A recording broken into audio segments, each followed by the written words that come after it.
Hey guys, welcome back to the channel. Behind me I got a 2005 Honda Accord. This thing has around 200,000 miles on it, and we're going to be replacing the front driver's axle today. Now before we go ahead and begin this video guys, if you guys haven't subscribed to the channel, go ahead, hit the subscribe button down below. It'll definitely help the channel grow, and with that said, let's go ahead and start on the repair. The first thing that you're going to want to do if you haven't done so is go ahead and support the car up with a jack or whatever it is that you're going to be lifting it on. Here at the shop we're using the lift, and go ahead and take your wheel off. Now I already gone ahead and I unbolted my wheel. I got the lug nuts off, so it should just come off, and we're just going to go ahead and put the tire and the wheel on the side. Now that you got the wheel off, I'm going to show you guys the axle on this car, and this is kind of unique. I've only seen it a few times before, but basically this axle snapped in two. If you guys look right here, you can actually see, and I'm going to try to get my hand in here on the other side. That's the axle, and this is the other end of the axle, and it just basically separated and split right in the middle. That's why we're going to be replacing this axle today. Before we go ahead and begin on anything guys, what I like to do on these is go ahead and hit all of the bolts that you're going to be removing. To do this job, generally you're going to have to remove the outer tie rod from the knuckle, the upper control arm, the axle nut, and also the strut bolt that basically bolts the strut rod to the lower control arm. I'm going to go ahead and hit all those with some penetrating oil and let it soak a little bit, because this thing looks like they've been on here for years and they might put up a fight. After you've given the penetrating oil some time, what I like to do is start off with the axle nut. So I'm going to grab my 32mm and go ahead and take this off. Now sometimes they will fight you, sometimes they will come off. This one was actually an easy one. I thought it was going to fight me a little bit more than it did, but it felt like it was effortless in there. Now the next part of this is going to be to remove your upper control arm from your knuckle. And what you're going to want to do is first remove the cotter pin. If the cotter pin breaks, I would normally replace it. In this scenario, I am probably going to replace it as well. These things are cheap, they're a dime a dozen. So it doesn't hurt to go ahead and replace it every time you take it off. Now once the cotter pin is off, and you always want to try to remove the cotter pin before you break it off in there, because if you break it off you're going to have to drill it through. But it came off. I'm going to take my 17mm and we're going to go ahead and take the nut off, holding the control arm to the top. But we're not going to remove it all the way guys, we're still going to leave it threaded on here. We're just looking to break it free. So now that I broke it free, what I tend to do is I will leave it about halfway on there, because in a minute here we're going to go ahead and take the hammer and separate that from the knuckle. So give me a second guys, and let me get some tools and we're going to go forward on this. So the next step in this is going to be to hit this joint to separate it. Now there's a lot of people out there that'll say you should use a joint separator, or they make a tool to separate the two. Nothing beats the almighty hammer guys. I normally just take a hammer and just give them a couple whacks here, and normally they separate. So let me try to hit this once or twice here on camera, see if it'll release. I had to move my camera out of the way guys. It took about a good solid 7 hits, and then this was able to go ahead and separate. Now what I do is I'll grab the top of the upper control arm, and go ahead and unthread the bolt the rest of the way. And what I do is normally rethread this nut back onto the upper ball joint, just in case during this job you wind up breaking any threads on there. And I'll be honest with you guys, this upper ball joint on this side is not the greatest. This thing is gonna need a replacement pretty soon. Once your control arm is separated from the knuckle, if you'll kind of follow down your wiring here, you have this ABS wire that's also attached to the knuckle assembly. It's held on by 10mm bolts. You're just going to want to go ahead and loosen those up and just kind of get them out of the way. I also loosen the bracket up here on the upper control arm, simply because it gives me more slack, and that way there's no chance of me breaking this ABS wire. You guys can see there's a whole bunch of slack in this now. On the other side, facing the front of the car, you're also going to have two 10mm bolts that hold on the bracket for the brake hose assembly. What we're going to do is go ahead and take those off as well.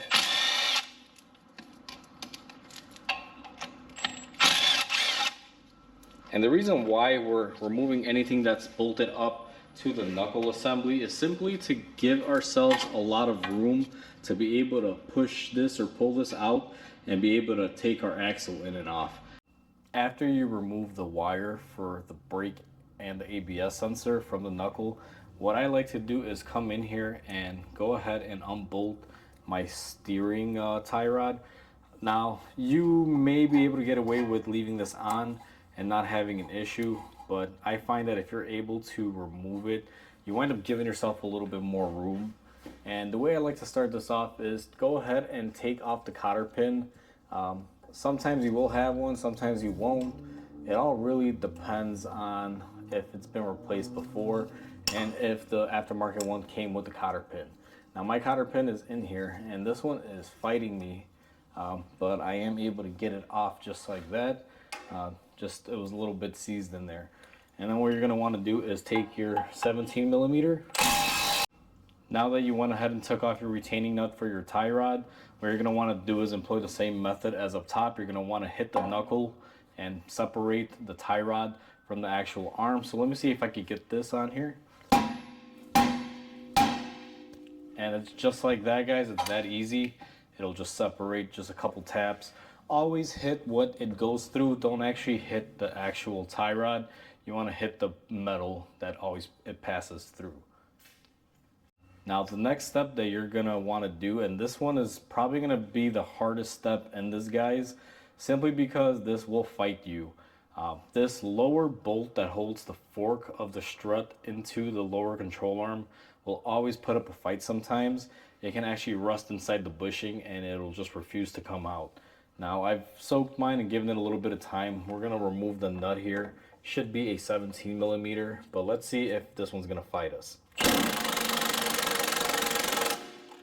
Now, much to my surprise, this one is actually loose in there and it will come off. Let me get a 17 millimeter wrench for the other side and we're gonna go ahead and take it off. So what you're gonna wanna do is take a 17 millimeter wrench like this one, hold it on the bolt head on the other side. As you guys can see, it's spinning. It's a two-sided style on this one. And then go ahead and take this off. Now, typically this will be rusted on there, guys. I'm actually surprised this one came loose. I usually find that the older the car is, and let's say it's never been serviced, that thing jams up in there and just puts up a big fight. This one, honestly, feels like it's gonna be like butter. Let me see if I can get in here and maybe with a little bit of help of a hammer, tap it out of its hole. And let's see if I can get the rest of it out all the way here. Now, if it doesn't come off like that, you can always take your gun and socket and put it in reverse through the other side and it should come out. Just like that. This is the bolt. Now, the reason why this tends to rust in there, you guys will notice it's a very long bolt, and inside of that bushing, which would be located, you can see how well the camera will pick it up, it's going to be located right in here. It has a tendency to basically fuse together and not want to move. So what happens is you'll get the nut portion of it off, but the bolt will just rip on the bushing or it won't release and you're not able to spin it to get it out. Now that you've freed up your fork, what you're going to want to do is just basically pull the knuckle downward and separate it. The reason why you got to remove the fork, if you're removing the axle on a Honda and it's a full axle like this one, you typically have to slide the axle out of the hub and then angle it out of this way to be able to get it off, because the ends won't fit through this hole that they give you.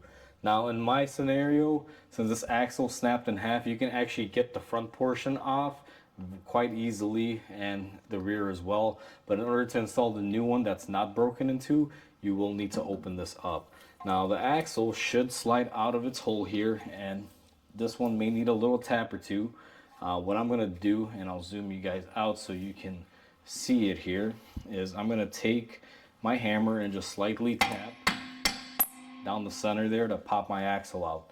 Now if you have an axle that's not broken and you plan on reusing it, guys, you want to be careful how hard you tap on here. You don't want to mushroom this out and then basically freeze it in there and get it stuck, so you'll never be able to get it out without cutting it and causing more damage. So you want to just give it some light taps.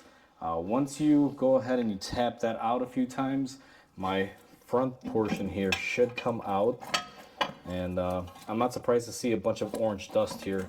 That tells me that a wheel bearing is probably starting to fail, or this thing has had some issues inside of the spline shaft here. But this is the half that we just removed. You guys can see it's very well broken in there.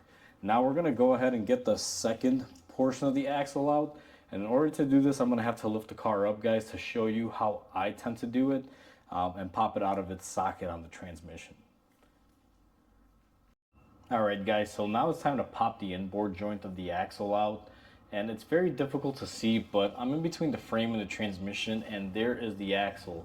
What I like to do is take a pry bar that'll fit in there, and I'll just kind of wedge it in the middle and try to basically get my axle out of there. Now, I'll be honest with you, this is going to be very difficult because the camera is where the pry bar wants to be. So what I'm going to do is pull the camera back a little bit and show you guys. So I have you guys positioned up front. You're not going to be able to see anything towards the back here, unfortunately, guys. And what I'm going to do is go ahead and try to release this axle. Now I'm going to use a combination of my pry bar on there and my hammer to see if I can tap it out, because sometimes they can be a bear. And just like that, it basically popped out of its joint. And what I should be able to do now, and hopefully the camera will pick this up, hopefully I don't wind up hitting the camera, is it should wind up releasing and coming out of there. Now this axle is not coming out the traditional way because this one is broken in half, guys. So the next stage is you're going to want to get your axle, guys, and here's mine. This is a brand new part.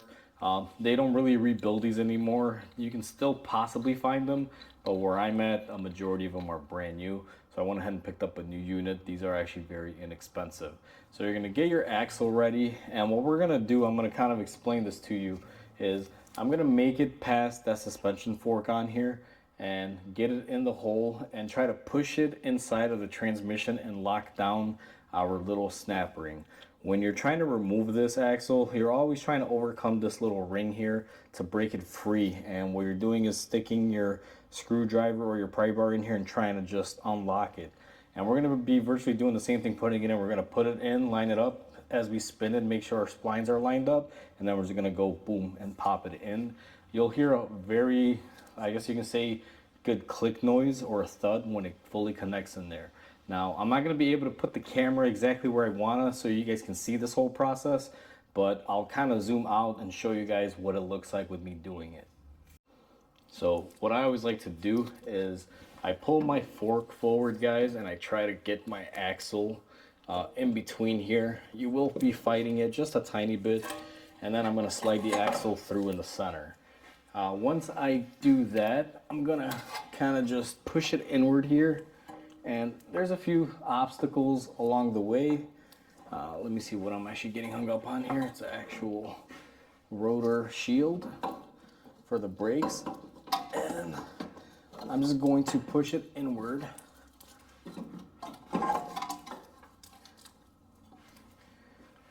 And let me change my positioning here so I can try to get this in the hole the first time. So now I'm lining it up on my transmission, and I'm kind of rocking the axle back and forth side to side to make sure it's in there. And once I feel I have it lined up, because it won't basically twist side to side, go ahead and push in. You should hear a click. Now, sometimes you won't hear the click if it's not really straightened in there, so make sure you get it in nice and straight. And a little trick with this that I'm actually a little bit hesitant to show on YouTube that I like to do, just simply because of the way the angling is on here, what I'll do is I will reinstall my axle nut here and kind of pull it back just a tiny bit. And I'm going to support my axle with a hand on the inside, and then I'm going to push it in as far as it'll go and just use the hammer to lightly tap it. And I don't know how well you guys heard it, but you heard that faint kind of a noise. It was kind of like a ting kind of a noise. That's the axle actually going inside of the transmission. Now, once it does that, I'll grab the light here and hopefully you guys will be able to see it. Just position you guys around. One way to know for sure is you shouldn't have any space between your transmission and your axle. You can see it's nice and flush. and that'll tell you it's perfectly installed on the transmission side. Now that we went ahead and we got our axle pushed into the transmission that you guys kind of saw, I did my best to show you that. I'm going to go ahead and take off the axle nut that I put on the front in order to use the hammer to be able to push it in. And what I'm going to do is just take my axle now, and I'm going to try to install it. Now you got to get this joint to move around a little bit as you pull down on this, and it does go in. It's just a way of getting the angles in here. Let me see. So right there. And what I'm going to do is go ahead and just push it inside the interior here. But I'm not going to line it up or anything yet. I'm just putting it in there to simply protect it and keep it from moving around. Because what I'm going to do next is I'm going to reinstall the shock absorber here, the fork. This is where I always have a little bit difficulty getting this to line up. Sometimes can be a little bit of a bear, but overall it's not too horrible. Now we're going to take our bolt after we've gone ahead and somewhat lined this up, and I'm going to peek over here on the other side just to see where we need to be, because usually you got to lift up on the assembly to be able to line up the fork correctly. So this is just a little process of fine-tuning. Kind of move the fork up and down. You're going to move the lower control arm up and down and just kind of wiggle stuff together until you can basically mate it. Now right there I was able to get about half of it in there, and it typically gets about halfway in and it stops, and you just use a hammer to push it in all the way, but also make sure that you are lined up, which I am. So now that we push that through, what we're going to do is go ahead and take our nut and thread it on here. Now here's the thing with this, guys. The way you're supposed to tighten this is with the weight of the vehicle on the ground, because what happens is when the car is unloaded, that bushing is relaxed. So you want to tighten it when it's in its unrelaxed position all the way to the vehicle on the ground, because if you tighten it up right now with the car off the ground, what will happen is that bushing will wear out prematurely and you'll just wind up having issues. So typically I'll save this for the very end to go ahead and tighten it up. Now that you went ahead and you put this bolt on, and again guys, I'm not tightening this till the very end. I'll kind of give you guys a little heads up on how I do it here at the shop. So for right now, let's just leave that alone, and you know, the bolt and the nut and everything are together. Now the next stage that I like to do on here is I'm going to take my upper control arm and refasten it. Now I got to move you guys back a little bit here to show you this process. You're going to take your upper control arm. Now this thing needs to be replaced. The ball joint is fairly loose in there. The customer, however, does not have the funds to replace that right now, so they will be back at a later date for it from what they said. And here in Illinois, there's no rule that says I can't let the car drive out of here with something that I know will eventually fail, because we don't have any sort of checks in place for anything like that, guys. So unfortunately, there's nothing I can do. Can't make them do it by force. I just have to let them know, and you know, they choose from there. Now what I'm going to do is go ahead and tighten this one down. And this one doesn't take a lot of force. This gun is more than capable of tightening it down. The main thing is just lining up the hole for the cotter pin. Now that your upper ball joint is tightened up, what you're going to want to do is grab your cotter pin. I went ahead and I got myself a new one here, simply because I don't like reusing these if I don't have to. They do get weakened over, you know, opening them and closing them, so I prefer to just replace it. So go ahead and replace your cotter pin and bend it in the correct positioning how you want. Now mine kind of sucks here because the way it got lined up is the hole's facing outward. So I'm gonna go ahead and finagle this thing on there. It's quite simple. Push it in, mushroom the ends out, and it'll lock it into place. Now that you went ahead and you tightened up your upper ball joint, and you got the cotter pin in there, what I'm going to do is take the 10mm bolts, and we're going to go ahead and refasten our brake line and our ABS wire onto our upper control arm and our knuckle. These are just 10mm bolts. There was 2 for the brake line. They're regular bolts here. And for the ABS wire up on the control arm, it's actually going to be a nut that you're going to be using.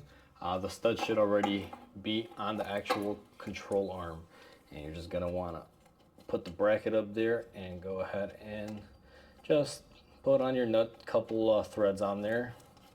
I don't like gunning stuff on, guys. It's a real easy way to go ahead and destroy threads. So if you guys have a common practice of gunning everything on, I'd say it's not a good thing to do so. So we're going to tighten up the brake line.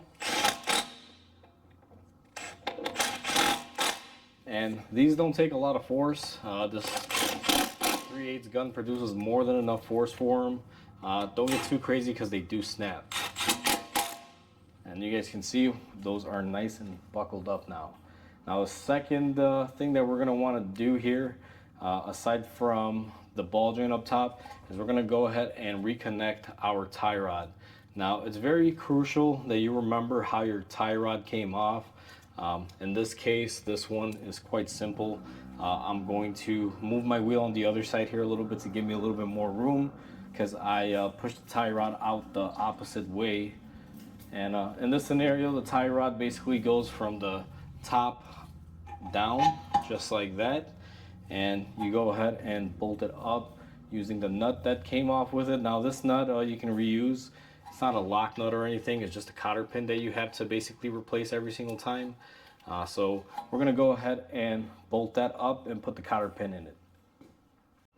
Now that we reinstalled our tie rod, tightened it up, and got our cotter pin secured in there, the next step and the final step, I guess, up to this stage, if you went ahead and tightened everything, would be to take your axle nut and go ahead and hand thread it in there. Now this axle nut that I got is brand new. It came with the new axle. Sometimes they do, sometimes they don't. I always prefer a new one if possible. Now I'm going to use my 1/2-inch gun. This is my small gun. I'm not going to use this to tighten it all the way. This is just going to drive it down, and then I'm going to torque it into place. So once that basically spins down there, now the way I like to tighten these is going to be, I guess you can say, interesting. What I do is I take a screwdriver and I put it through the caliper. Usually there's an opening in here where you can get in between the rotor. Now in this car, to be honest with you, I'm not going to be able to do that. So I just stick it inside of a cooling fin. Preferably it's going to be on the bottom portion, because we're going to be tightening this way. And I'm going to take my torque wrench and go ahead and hold the screwdriver between the fins as I go ahead and I torque it down. Now if you guys have been with me on this channel for a while, you know I don't like giving out torque specs because a lot of different things apply.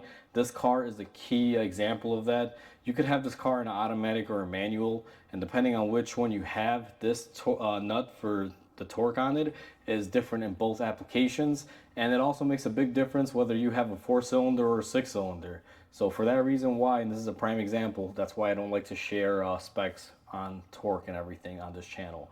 So I'm going to go ahead and tighten that up and torque it, and I'll be right back with you guys once that's all set and done. Now that you've gone ahead and you tightened down and torqued your axle nut, you'll notice that you have a little cutout on your axle and that you have this little raised part on the axle nut. That is there so you can actually basically push that in. It's kind of like a locker to help the nut from backing out. You can use a lot of different ways on this. What I like to do typically is I'll take my hammer once it's torqued. I'll kind of smash it inward. You guys can see it kind of flattens. Then I'm going to take a screwdriver here and just kind of mold it a little bit, kind of push it inward. And once I get that lip starting to go down in the direction that I want, I'll just take my chisel bit here and go ahead and hit it. And you guys can see I kind of push that indent inward, so that way it locks it into place and there's no chance of it coming out of there on its own. Alright guys, so just to give you guys a quick snippet here of how this is going to be done, because if you guys remember, we left the last bolt that holds the fork to the lower control arm loose. We just put it on there hand tight for now, because you have to basically tighten it up under load. Now what I got set up here, and I'll kind of move the camera downward, is I got my on-car hoist set up and I have positioned it under the control arm right there, close to where the ball joint would be. And let me set my camera back up here. Now the way I like to do this is I'm going to put the weight of the car onto the lower control arm, and we're going to lower it on our lift here.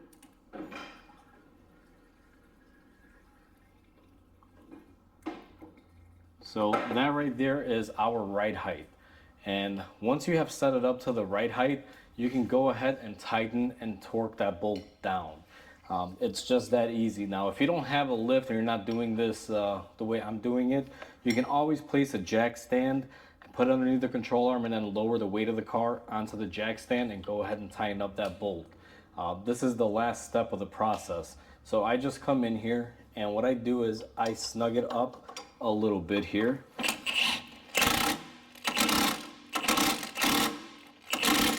And then what I'm gonna do is come in with my torque wrench once it's snugged up and go ahead and tighten it the rest of the way. And that basically would complete the axle job right here. Now I wanted to wait until the very end because your upper and lower control arms and everything has to be in place before you tighten that. Your suspension has to be intact. You can't just put a jack underneath it at the very first stage and tighten it, because you could overstretch it one way or another as far as the bushing goes. So this would be the last step in it, guys. I always wait for the very last thing to do this, is tighten that bolt up. Once you do that, you're pretty much all done with the axle. Now that everything is tightened up, I went ahead and I put the wheel on, got everything tightened up, and this car is ready to be shipped out. Now, I will be doing a few other videos on this car. I do have to replace that lower control arm. Some time has lapsed and the customer gave me the okay, so there will be a video on that coming soon, and there will be a few other items that we're going to be doing on this car in the future that I'll be making some videos on. So hopefully this video helps you guys out. That's how easy it is to replace an axle on this Honda. Almost every front-wheel drive Honda is the same thing, guys. I want to say from the 80s all the way up to current years, it's virtually the same process, so it's not that bad. As long as you do the correct tightening sequences for that lower bolt and stuff like that, so you don't stress out that bushing, usually it's not too bad. The hardest part about these is only if an axle is seized, either in the transmission or on the hub side, that'll fight you a little bit, but otherwise they're pretty straightforward. So hopefully this video helps you guys out. Please comment, like, and subscribe. It definitely helps the channel grow. And with that said, I hope you guys have a wonderful day. I'll catch you guys on the next repair.